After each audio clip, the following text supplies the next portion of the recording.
अस्सलाम वालेकुम व्यूअर्स, मैं हूं मलिक मुशर्रफ अब्बास एडवोकेट। आप देख रहे हैं जीएम लॉ फर्म। आज की मेरी वीडियो है आईन पाकिस्तान 1973 में अब तक की गई 25 तरामीम के बारे में। वीडियो शुरू करने से पहले मेरी तमाम दोस्तों से गुजारिश है कि जो दोस्त मेरे यूट्यूब चैनल पर नए हैं वो मेरा यूट्यूब चैनल सब्सक्राइब करें, लाइक करें, शेयर करें और अपनी राय का इज़हार कमेंट सेक्शन में करें। सबसे पहले बात करते हैं कि पहली तरमीम कब हुई। पहली तरमीम 1974 में हुई, जिसमें आईन पाकिस्तान 1973 में पाकिस्तान के हदूद अरबे का दोबारा तयन किया गया। दूसरी तरमीम 1974 में हुई, जिसमें कादियानियों को गैर मुस्लिम अक़लियत करार दिया गया। उसके बाद तीसरी तरमीम 1975 में हुई। इस तरमीम में प्रिवेंटिव डिटेंशन की मुद्दत को बढ़ाया गया। प्रिवेंटिव डिटेंशन का मतलब है किसी ऐसे शख्स को नामालूम मकाम पर रखना जो रियासत पाकिस्तान के ख़िलाफ़ सरगर्मियों में मुलव्वस रहा। चौथी तरमीम 1975 में हुई, जिसमें अक़लियतों को पार्लियामेंट में इजाफी सीटें दी गई। उसके बाद पाँचवीं तरमीम 1976 में हुई। हाई कोर्ट का इख्तियार समाअत वसी किया गया। छठी तरमीम 1976 में ही हुई, जिसमें हाई कोर्ट और सुप्रीम कोर्ट के जजेस की रिटायरमेंट की मुद्दत बिल तरतीब 62 और 65 साल की गई।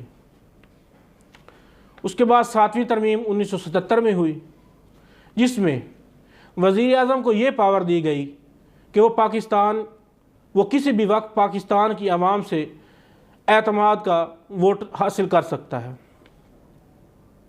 आठवीं तरमीम 1985 में की गई, जिसमें पार्लिमानी निज़ाम से सेमी सदारती निज़ाम सदारत करवाया गया और सदर को इजाफी पावर्स दी गई। उसके बाद नवीं तरमीम 1985 में हुई, जिसमें शरिया लॉ को लॉ ऑफ द लैंड का दर्जा दिया गया। 10वीं तरमीम 1987 को हुई, जिसमें पार्लियामेंट के इजलास का दौरानिया मुकर्रर किया गया कि 2 इजलास का दरमियानी वक्फा 130 दिन से नहीं बढ़ेगा। उसके बाद 11वीं तरमीम हुई, जो कि 1989 में हुई, जिसमें दोनों असम्बलियों में सीटों की रिवीजन की गई।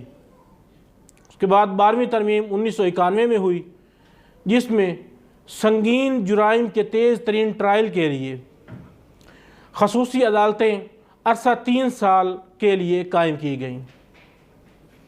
13वीं तरमीम 1997 में हुई, जिसमें सदर की नेशनल असम्बली तहलील करने और वज़ीर आज़म को हटाने की पावर्स को ख़त्म किया गया। उसके बाद 14वीं तरमीम हुई, जो कि 1997 में ही हुई, जिसमें मेंबरान पार्लियामेंट में डिफेक्ट पाए जाने की सूरत में उनको ओहदों से हटाने का कानून वज़ा किया गया। 15वीं तरमीम 1998 में हुई, जिसमें शरिया लॉ को लागू करने के बिल को पास किया गया। 16वीं तरमीम 1999 में हुई। कोटा सिस्टम की मुद्दत 20 से बढ़ाकर 40 साल की गई।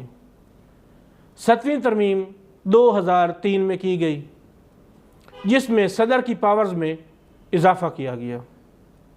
उसके बाद 18वीं तरमीम 2010 में हुई।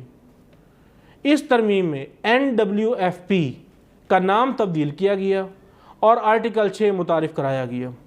उसके अलावा सदर की नेशनल असम्बली तहलील करने की पावर को ख़त्म किया गया। उसके बाद 19वीं तरमीम 2010 में हुई। इसमें इस्लामाबाद हाई कोर्ट कायम की गई और सुप्रीम कोर्ट के जजेस की तैनाती के हवाले से कानून वज़ा किया गया। उसके बाद 20वीं तरमीम 2012 में हुई। साफ शफाफ इंतखाबात के लिए election commission chief election commissioner को इलेक्शन कमीशन ऑफ पाकिस्तान में तब्दील कर दिया गया। 21वीं तरमीम 2015 में हुई, जिसमें सानिया APS के बाद मिलिट्री कोर्ट्स मुतारिफ़ कराई गई थी। 22वीं तरमीम 2016 में हुई, जिसमें chief election commission of Pakistan की अहलियत का दायरा कार तब्दील किया गया कि ब्यूरोक्रेट्स और टेक्नोक्रेट्स भी member election commission of Pakistan बन सकेंगे।